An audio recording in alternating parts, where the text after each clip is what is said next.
Hello ladies and gentlemen, and welcome back to the Dinosaur Channel. This is your home on the internet for all things dinosaur and prehistoric. I'm your host Tall, and today we're going to be talking about the Suchomimus. But before we jump into everything you need to know and a quick dive about the Suchomimus, I want to remind you guys to turn on those notifications and subscribe to this channel so you don't miss a single video, because we're covering all the dinosaurs and prehistoric creatures from the Jurassic Park and Jurassic World franchise. In addition to that, I want you guys to leave us a dinosaur size thumbs up and comment down below a dinosaur that you would like to see us cover in the future. And let's jump into this freaking amazing Spinosaurid, scaly spined Suchomimus, salty Suchomimus.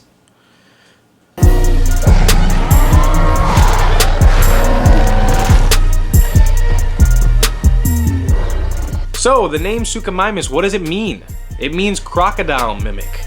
Pretty cool name already. Just starting it off. And where and when did the Suchomimus exist? Well, it existed about 125 to 112 million years ago during the early Cretaceous period, in what is now Niger, in Africa. So this was an African dinosaur, and its range probably extended a little bit. We got so many interesting things to talk about when it comes to the Suchomimus.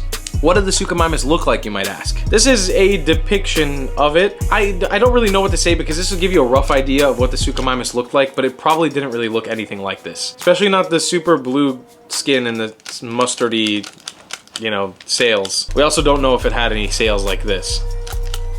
But this is pretty cool. I like that action feature. I've never actually used this before. This is pretty cool. So yes, this dinosaur, the Suchomimus, was a Spinosaurid, family of the Spinosaur and the Baryonyx. These dinosaurs were kind of known for having those really crocodilian looking snouts and mouths, and also having really giant claws on their hands. All of this is based off of a partial skeleton that was found. And talking about some features, it had that long and shallow skull, similar to that of a crocodile, and it probably ranged in like 30 to 36 feet long. So that's a pretty big dinosaur, and weighed somewhere from 2.5 to 5.2 tons. Had a short neck, and its forelimbs were really powerfully built, very muscly, bearing a giant claw on each thumb. A sort of sail ran across its back, but it's not 100% positive if this thing was a sail, kind of like a Spinosaurus, or maybe a little bit less than that, or something that looks like this, or maybe this was just built in the skin. I will mention right now that the depiction of the Suchomimus in Jurassic World Evolution is probably a good indication of what it might have actually looked like as well, with the back kind of being raised a little bit with a sail, but not something so predominant like this. All of these sails come from long neural spines that are connected to their vertebrae in their back, so it's a pretty cool feature to have. As well, I have a replica Baryonyx claw here just to show you guys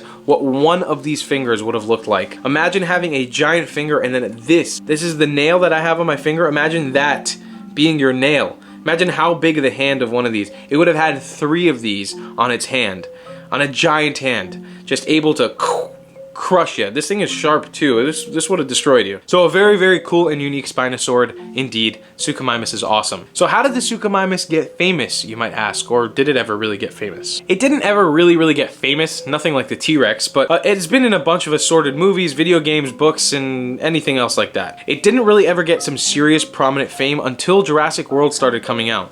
When Jurassic World came out, it was actually featured on the website, not in the movie itself, but on the website. It was featured as one of the prominent dinosaurs in the park. It was featured in almost everything outside of it as well, coming to the Mattel toy line, which I just showed you a few seconds ago, Jurassic World Alive, and Jurassic World Evolution. Like I mentioned earlier, Jurassic World Evolution, it has an awesome depiction. I think it's one of the better looking dinosaurs in the entire game, and it probably looks very close, or almost exactly as to what the Suchomimus probably looked like in real life. We once again obviously can't tell exactly what the Suchomimus looked like, but this is probably a pretty close depiction. They really killed them on the designs of the Jurassic World Evolution dinosaur models. It was also mentioned one time in Jurassic Park 3 when Billy tried to identify what the Spinosaurus was, and they end up saying the Suchomimus. As for the diet and behavior, this is where it gets really interesting, because it was a large dinosaur with lots of powerful things that it was able to take down other giant prey. But as we know, with the Spinosaurid family, they were mostly piscivores, which meant that they ate fish. Because of those crocodilian-like snouts, we know that the Suchomimus probably spent most of its time in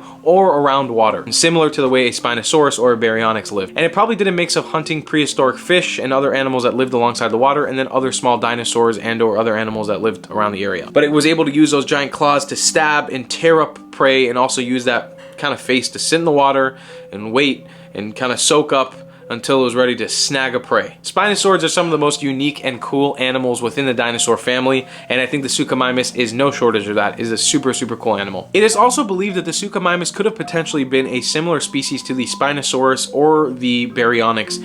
There's a lot of theories on the internet and in paleontological community where these dinosaurs might have been either the same species or grouped in at different dinosaurs at different points in their lives. It's kind of hard to tell because we have limited remains on these dinosaurs, but because the Suchomimus and the Spinosaurus lived really close to each other in Africa, and relatively England isn't that far, especially not back in the day when all the continents were conjoined, there's a chance that all three of these dinosaurs that we know and love might have been one dinosaur or the same species, just different parts of the world. So that's just some food for thought. But that's all from the Suchomimus. If you guys love the Suchomimus, which I know some of you guys do out there, leave us a dinosaur-sized thumbs up and comment down below a dinosaur that you would like to see us cover in the future. In addition, please subscribe and turn on those notifications so you don't miss a single video because we're covering all the dinosaurs and prehistoric creatures from the Jurassic Park and Jurassic World universe. And if you really like this channel and you want to help support us so we can keep creating cool content like this, please donate to us in the PayPal link in the description. It'll help us out a lot and we would really appreciate it. And we're going to see you guys in the next episode when we cover the Edmontosaurus. See you then. Goodbye.